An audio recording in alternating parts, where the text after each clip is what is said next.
વિદ્યાર્થી મિત્રો, મારી યુટ્યુબ ચેનલમાં તમારું હાર્દિક સ્વાગત છે. આજે આપણે કરારના હિસાબોની અંદર આગળ વધીએ તો ઉદાહરણ નંબર 4ની અંદર આપણે પ્રમાણિત કામ, બિન પ્રમાણિત કામ, એની પડતર કિંમત કેવી રીતે શોધાય એ જોઈએ. ધીરે ધીરે કરારના દાખલાઓમાં આપણે આગળ વધતા જઈએ છીએ. બરાબર છે. એની અંદર જે મેઇન પોઈન્ટ આવતા હશે એ લોકો એમાં ઉદાહરણ લઈ અને પછી આપણે સ્વાધ્યાયના દાખલા કરશું. આમાં મિત્રો અપ્રમાણિત કામની પડતરની ગણતરી અને એની કિંમતની કેવી રીતે ગણતરી કરવામાં આવે છે એ બાબત આમાં મુખ્ય છે. મિત્રો ચાલો આપણે ઉદાહરણ નંબર 4 જોઈએ. PAN number 152. એક કોન્ટ્રાક્ટર એના દર વર્ષથી 31 ડિસેમ્બર સુધીના હિસાબ તૈયાર કરે છે. કરાર નંબર 420 1 એપ્રિલ 24ના રોજ શરૂ કરવામાં આવ્યો. અને બીજો કરાર હશે પાછો, એક તો કરાર હશે ને બીજો પાછો 1 એપ્રિલ 24થી કરવામાં આવ્યો. પણ હિસાબી 31 ડિસેમ્બર 24ના જ કરે છે. હવે એની માહિતી દાખલાની અંદર આપેલી છે કે જગ્યા પર મોકલાવેલ માલ. હવે તમને ખબર પડી ગઈ હશે કે જગ્યા પર મોકલાવેલ માલ કે મજૂરી કે મહેનતાનું બધું કરાર ખાતાની ઉધાર બાજુ આવે. તો મોકલાવેલ માલ છે 21,500 દાખલામાં, તો આપણે લખ્યા 21,500. મજૂરી આપી છે મિત્રો 50,110, તો 50,110. ફોરમેનનું મહેનતાણું 6,310, તો 6,310 આપેલા છે. પછી લખ્યું છે કે 15,000નું એક યંત્ર આ કામ પર 73 દિવસ રોકાયું, એટલે કે વપરાયું. યંત્ર 5 વર્ષ કામ આપી શકશે અને એના ભંગારની કિંમત 1,000 અંદાજવામાં આવી છે. હવે મિત્રો, યંત્રને તમે બે રીતે કરારમાં દર્શાવી શકો છો. કાં તો કે એનો ઘસારો લખો. જો ઘસારો લખો તો યંત્રની કિંમત જે છે એ નહીં લખવાની અને બાકી કિંમત ઘસારો બાદ કર્યાની જમા બાજુ નહીં લખવાની. ઘણા દાખલામાં તમે જોજો ઘસારો લખેલો હશે અને ઘણા દાખલામાં નહીં લખેલો હોય. તો તમને વિચાર આવશે કે ઘસારો ઘણી વખત લખેલો હોય છે અને ઘણી વખત કેમ લખેલો નથી હોતો. તો મિત્રો એક કારણ છે કે બેંકની એન્ટ્રી બે રીતે એન્ટ્રી પડે છે એની. અહીંયા તમે મિલકતની કુલ કિંમત દર્શાવી દો, ખરીદ કિંમત, અને એ ઘસારા બાદની કિંમત દર્શાવી દો, એટલે ઓટોમેટિકલી ઘસારો આવી જાય. દાખલા તરીકે આમાં તમારે ઘસારો ન લખવો હોય તો તમે યંત્રની કિંમત 15,000 રૂપિયા એ લખી શકો. એ લાવેલ યંત્ર શું લખી શકો? 15,000. અને ઘસારા બાદ પછી 560 બાદ કરી અને બાકીની કિંમત અહીંયા લખી શકો. તો ઘસારો લખવાની જરૂર નથી, ઓટોમેટિકલી 560 રૂપિયા આવી જાય આ બાજુ. બરાબર છે. હવે જો યંત્રની કિંમત બંને બાજુ ન લખવી હોય તો ખાલી ઘસારો લખો. આ દાખલામાં યંત્રની બધી કિંમત લખેલી નથી, ઉદાહરણો છે એટલે. બાકી ઘણા દાખલામાં સ્વાધ્યાયમાં આપણે આ બાજુ લખેલ હશે, લખીશું. એટલે ઘણી વખત જો તમે ઘસારો લખો તો યંત્રની કિંમત અને પડતર કિંમત એ મૂળ કિંમત અને આ બાજુ કેટલી કિંમત ઘસારા બાદ રહીએ એ નહીં લખવાની. બંને બાજુથી મિલકત નીકળી જાય, ખાલી ઘસારો લખાય. તો આપણે ખાલી ઘસારો લખ્યો છે એટલે મિલકતની કિંમત નહીં લખી કે મિલકત લખાય, લાવેલ મિલકત અહીંયા લખાવેલ, ઘસારા બાદ મિલકત સ્ટોકમાં બોલે એમ, માલ સ્ટોકમાં બોલે એમને. બરાબર છે. એટલે તમને યોગ લાગે એમ કરી શકો છો. બંનેની અસર સરખી જ થાય છે. આમાં આપણે ખાલી ઘસારો લખ્યો છે એટલે મિલકતની કિંમત નહીં લખીએ. ઘણા દાખલામાં લખશું તો ઘસારો નહીં લખીએ. બરાબર છે. એટલે એના ઉપર હવે તમને બરાબર ખ્યાલ આવી ગયો હશે. એટલે એનો ઘસારો 73 દિવસ આપેલા જ છે, તો આપણે 73 દિવસનો ઘસારો ગણીએ તો ઘસારો તમને ખબર છે કે યંત્રની કિંમતમાંથી ભંગાર કિંમત બાદ કરી યંત્રનું આયુષ્ય વડે ભાગો એટલે ઘસારો આવે એ વાર્ષિક ઘસારો આવે. આપણે 73 દિવસનો ઘસારો લેવાનો છે તો 2800 ગુણ્યા 73 છે એમાં 365 કરી વર્ષના દિવસ, કારણ કે દિવસનો આપ્યો છે એટલે નીચે 365 કરવા પડે. મહિનો આપ્યો તો 12 એને ભાગી નાખે, 4 મહિના તો 4 ભાગો, 7 મહિના તો 7 ભાગો. દિવસ છે માટે દિવસે ભાગવા પડશે. બરાબર છે. 2800 જે વાર્ષિક ઘસારો છે એને 73 છે એમાં 365 કરીએ તો 73 50 અને 5 ઉડાડી દો એટલે 560 આવે. 560 રૂપિયા ઘસારો મિત્રો થાય. તો આ ઘસારાની કિંમત કઈ રીતે આવી તમને ખબર પડી ગઈ હશે. હવે આગળ વાંચીએ તો લખેલ છે કે એક સુપરવાઇઝર જેને વાર્ષિક 12,000 મહેનતાણું આપવામાં આવે છે તેને પોતાનો અડધો સમય કોન્ટ્રાક્ટ નંબર 420માં ગાળ્યો. હવે આપણે ખબર છે કે 420 કોન્ટ્રાક્ટ છે એ તમે દાખલામાં લખેલું છે 1/4/24 શરૂ કરવામાં આવ્યો.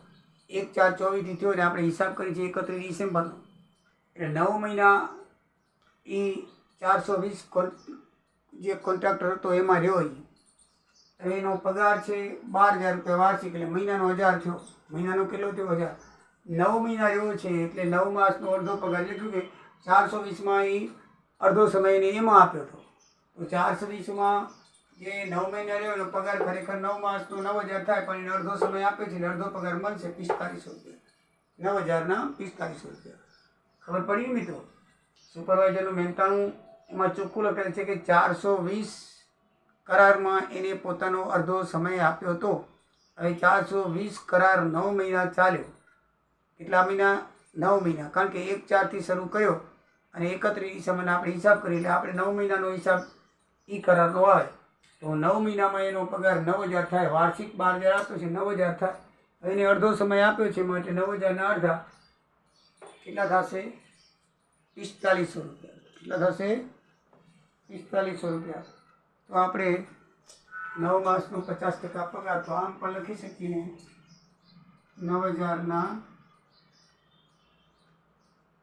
ગુણ્યા 1/2 અડધો સમય થાય. બરાબર ને? એટલે અડધો સમય થાય એટલે એને 4500 રૂપિયા આપ્યા કહેવાય. પાછળના ખર્ચા દાખલામાં આપી દીધેલા છે. 12,610 એ આગળ આપેલા છે. અને 31 ડિસેમ્બર 24ના રોજ માલ સામાનની કિંમત 2,480 હતી. તો માલ સામાનની કિંમત આપણે આખાનો સ્ટોક તરીકે કહેવાય. 2,480 હંમેશા જમા બાજુ આવે. શું આવે મિત્રો? જમા બાજુ આવે. બરાબર છે? પછી આગળ વાંચીએ તો કરારની કુલ કિંમત 2 લાખ રૂપિયા છે. કરારની કુલ કિંમત કેટલી છે? 2 લાખ રૂપિયા. હવે એમાં આગળ લખ્યું છે કે 2/3 ભાગનું કામ થયું છે. બરાબર છે? તો થયેલ કામ આપણે કેટલું થાય? 2 લાખને 2/3 વડે ગુણીએ તો 1,33,300 રૂપિયા થાય. એ થયેલું કામ કહેવાય. બરાબર? કેવું કહેવાય? થયેલું કામ. આટલું થયું હતું પણ પ્રમાણપત્ર એને મળ્યું છે 1 લાખ. કેટલા લાખનું મળ્યું છે? 1 લાખ. એટલે પ્રમાણિત કામ હંમેશા 1 લાખ કહેવાય. કેટલું કહેવાય? 1 લાખ. અને એમાંથી તમે 1/33 થયેલા કામમાંથી પ્રમાણિત કામ બાદ કરો તો બાકીનું કામ અપ્રમાણિત કામ કહેવાય. એટલે 33,333 અપ્રમાણિત કામની કિંમત, આ કરાર કિંમત કહેવાય. બધી આ કેવી કિંમત કહેવાય? કરાર કિંમત. કારણ કે કરાર કિંમતના એક ભાગ છે. જો કુલ કરાર કિંમત છે, કરાર કિંમત ને પડતર કિંમત હંમેશા બરાબર ધ્યાન રાખજો. તમને આ બે કિંમત ધ્યાનમાં આવે છે. કરાર કિંમત અને લખવામાં આવે છે પડતર કિંમત ઉપરથી જ બધું કરવાનું હોય છે સૂત્રો સુધીને. એટલે પ્રમાણિત કિંમત બરાબર છે ને અપ્રમાણિત કિંમત. પડતર કિંમત આની અંદર લખવાની હોય છે અને આની પણ પડતર કિંમત લખવાની હોય છે. બરાબર છે? બંનેની પડતર કિંમત લખવાની હોય. આની પડતર કિંમત પ્રમાણિત કિંમત હોય 1 લાખ, એટલે 1 લાખ પ્રમાણિત કિંમત થઈ ગઈ. પડતર કિંમત કહેવાય નહીં. ટોટલ કામ તો 1/33 થયું હતું. એનું પ્રમાણિત કામ કેટલું થયું? 1 લાખનું સર્ટિફિકેટ મળ્યું એટલે એનું પ્રમાણિત કામ 1 લાખ થાય. તો અપ્રમાણિત કામ કેટલું થાય? 33,333. બરાબર છે? આમ કરારની કિંમત પ્રમાણિત કામની 1,33 થાય થયેલ કામની કિંમત, અને જ્યારે બિન પ્રમાણિત કામની કિંમત કેટલી થાય? 33,333 થાય. બરાબર? આમ કરાર કિંમત પ્રમાણિત કામની કિંમત 1 લાખ રૂપિયા કેટલી થાય? અને બિન પ્રમાણિત કામની કિંમત થશે 33,003. એટલે કુલ કામ 1,33,333 થયું. આ થયેલ કામ સમજાઈ ગયું? જો કરાર કિંમતે પ્રમાણિત કામની કિંમત કેટલી છે? 1 લાખ રૂપિયા. બિન પ્રમાણિત કામની કિંમત કેટલી છે? 33,333. થયેલ કામ કેટલું કહેવાય? બંનેનો સરવાળો.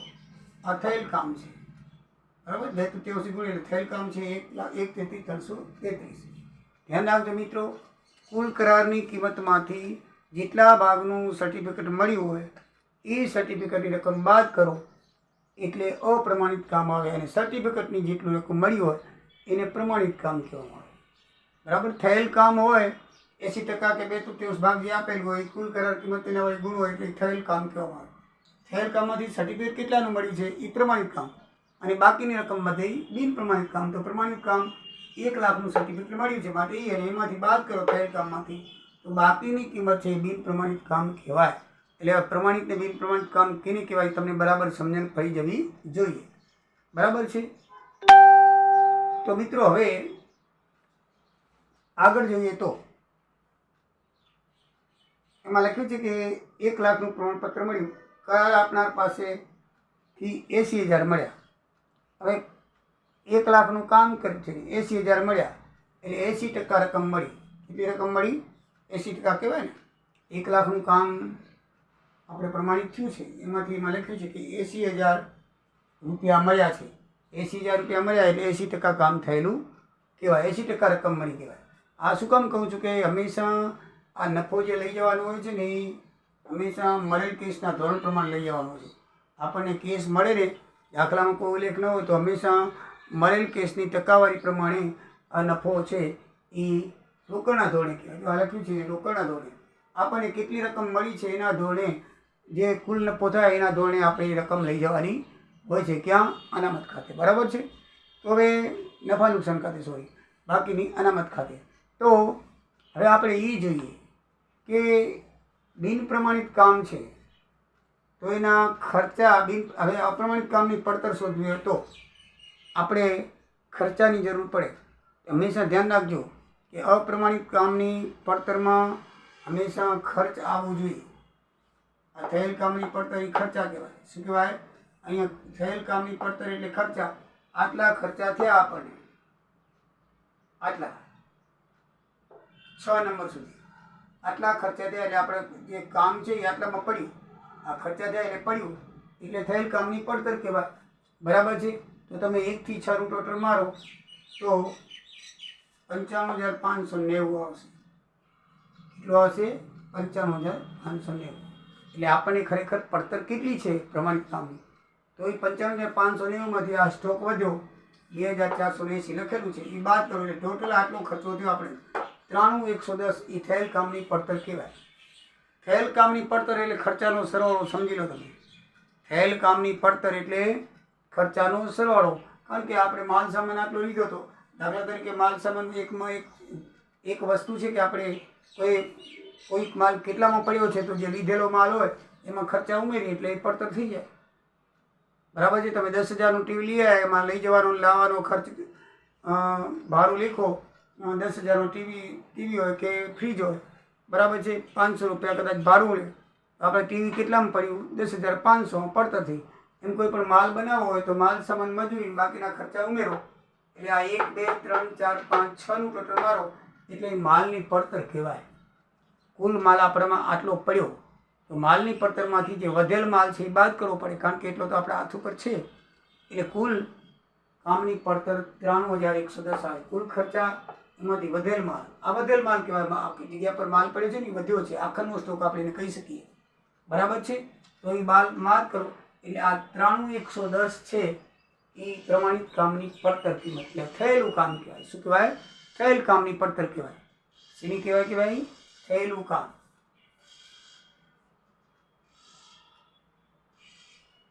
એમ લખો તો ચાલે એટલે તમને બરાબર રહે.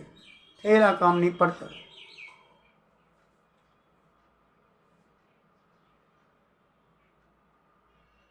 થયેલ કામની પડતર કુલ ખર્ચામાંથી જગ્યા પર જે માલ છે સ્ટોક એ બાદ કરવો થાય. હવે આપણે અપ્રમાણિત કામને પડતર શોધવું તો એનું સૂત્ર છે કે થયેલ કામની પડતર ગુણ્યા અપ્રમાણિત કામ ભાગ્યા થયેલું કામ.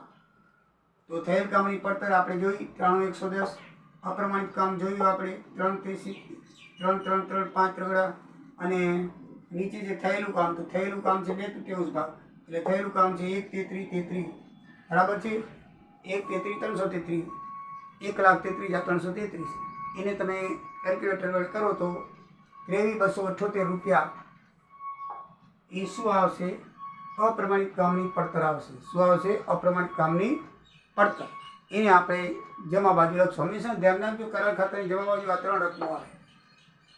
પ્રમાણિત કામ આવે, અપ્રમાણિત કામ આવે અને જગ્યા પરનો માલ એ સ્ટોક વધ્યો હોય તે, યંત્રો હોય સ્ટોક વધ્યો હોય તે આવે. આમાં આપણે યંત્ર નથી લખ્યું, કસર લખીને કંઈ યંત્રો આવે.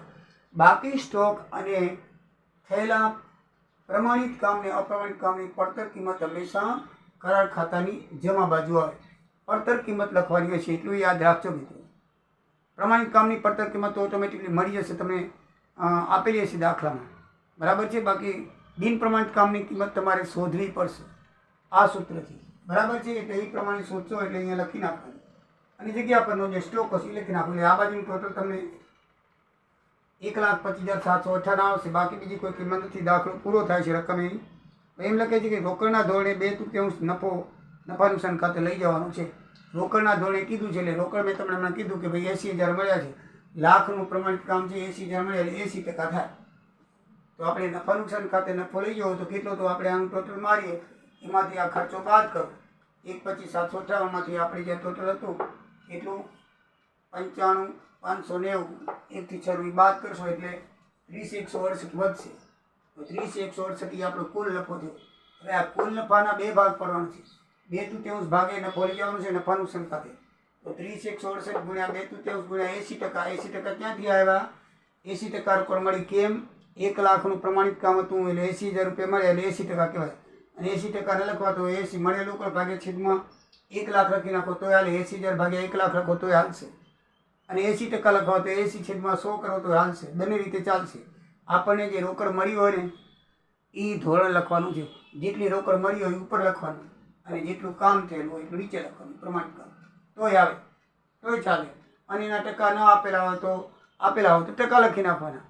બંને રીતે ચાલે. એટલે રોકડના ધોરણે એટલે કેટલી રોકડ મળી છે કુલ કામમાંથી, આને ભાગ વડે ગુણી નાખવાના. 2/3 ગુણ્યા મળે રોકડનું પ્રમાણ 80 છે, 80% છે તો 80% વડે ગુણી નાખી તો 16,090 રૂપિયા એ નફા નુકસાન ખાતે નફો 2/3 લઈ ગયા આપણે. 2/3 ભાગે લઈ ગયા. બાકીનો નફો ચાલુ ખાતે લખવાનો હોય. બાકીનો હંમેશા ક્યાં લઈ ગયા? ચાલુ અનામત ખાતે. એટલે 30,168માંથી 0.90 બાદ કરો એટલે 14,078 વધે, એ ચાલુ અનામત ખાતે મિત્રો લઈ ગયા. એટલે આમ આપણું આ કરારનું ઉદાહરણ નંબર 4 પૂરું થાય છે. મિત્રો તમને સમજણ તો બરાબર પડી ગઈ હશે. ના સમજણ પડી હોય, જ્યાં મુદ્દામાં કોઈ તમને મારે સમજાવવામાં કચાશ રહી હોય તો તમે સમજાવવામાં કચાશ હોય તો જણાવશો, જરૂરથી તમને જણાવીશ. કરારના હિસાબોમાં થોડાક દાખલા આગળ હજી જોશું, કોમ્પ્લિકેટેડ આવશે. એટલે મીન્સ કે એટલે હું તમને સ્ટેપ બાય સ્ટેપ લેતો જાઉં છું, બરાબર છે. ખાસ કરીને યંત્રો હશે, યંત્રનો મુદ્દો બરાબર સમજવાનો છે. ઉદાહરણ નંબર 8 હું લઈશ. એ યંત્રના વિશે બરાબર કમ્પ્લીટ સારું ઉદાહરણ છે. અને ઉદાહરણ નંબર 8ની અંદર હવે પછી આપણે ઉદાહરણ નંબર 8 લઈશું. અને ઉદાહરણ નંબર 8 જેવો દાખલો તમારે હમણાં ઇન્ટરનલ પરીક્ષામાં કચ્છી યુનિવર્સિટીમાં પૂછાયેલો છે, બરાબર છે. એ દાખલો આપણે કરશો એટલે તમને બરાબર ખ્યાલ આવી જશે. એ પછી તમને કોઈ કરારના દાખલામાં મુશ્કેલી પડશે નહીં. તો મિત્રો મારા વિડીયો જોતા રહેજો, તમારા મિત્રોને ફોરવર્ડ કરતા રહેજો, અને સબસ્ક્રાઈબ કરવાનું ભૂલતા નહીં. જય સિયારામ, જય દ્વારિકાધીશ.